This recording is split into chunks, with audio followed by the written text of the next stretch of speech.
we're all in this together. I don't get it.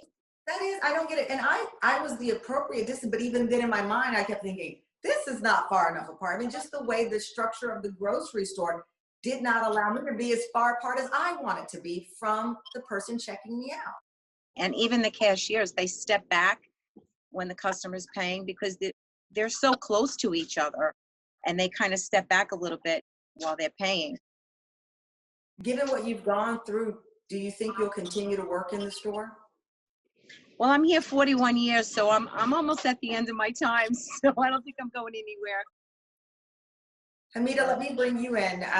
You are still Sure. currently flying with all of Yes. the flights and changes. I think people forget that there are still flights taking off and landing in fewer numbers, but there are flight attendants on them like yourself. What makes you going on the next trip, going on the next route? So Tamron, the reason why I keep going is because when I signed up for this, I understood that I was signing up for an industry that will have good times and bad times. And as we all know from past experiences, the airline is very resilient and it rises and it falls with time.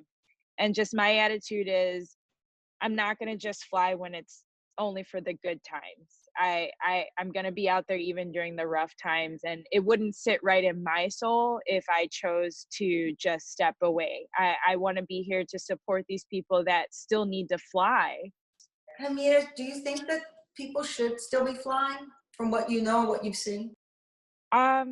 Absolutely, because I've had stories where people have gone, thank you so much for being here. I wouldn't have been able to get to my mother that is on the East Coast and look after her, but my father is on the West Coast. So we're that middle connecting point to helping people get to those necessary places that they need to get to. We're bracing for a lot of industries to be hit very hard. Clearly, the airline industry, as you said, it's a resilient industry, but it will likely need a lot of help from the government. The proposed bailout they're looking at is perhaps a compromise to keep people from being laid off through early fall. Are you prepared that even though there are volunteers and there are dedicated people like you still up in the air, that you could lose your job after what you've done working on the front line? I've tried to keep a very positive mindset and just focus on what is going on right now and live in right now, because I can't control that. All I can control is what's right in front of me. And the most important thing for me is every time that passenger does step on the plane, if they can just have a split second to check out from everything that's going on by me sharing a smile with them or cracking a joke with them, I just want to focus on just keeping people smiling in such a dark time that we're in right now. Cole, let me bring you in now. I mean, you are delivering boxes. We now know that the virus can live on cardboard for a limited amount of time, not as much as a hard surface. But do you have enough protective gear to keep going out there? I assume you think so because you're still working. We honestly don't really have a lot of resources, to be honest, because we're still trying to adjust to the fact that, okay, this is a pandemic that's going on. We need to take extra precautions. We have hand sanitizer, Lysol wipes, but they're very limited.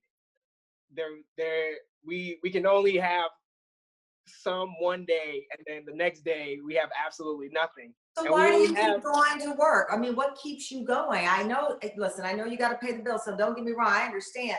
But a lot of people couldn't do it. A lot of people would simply be too worried or too afraid. What keeps you going to work every day? Honestly, even though that I'm not as prepared to go, I still want to, give people the satisfaction that, okay, your package is safely delivered. I want to make sure that package gets from A to B to the things that you need. We call you essential workers. I call you extraordinary human beings. You're all fantastic, and I'm happy that there are people like you keeping this country going. Joyce, Hamidah, thank you. Cole, thank you so much. Please stay safe. We hope to talk to you soon.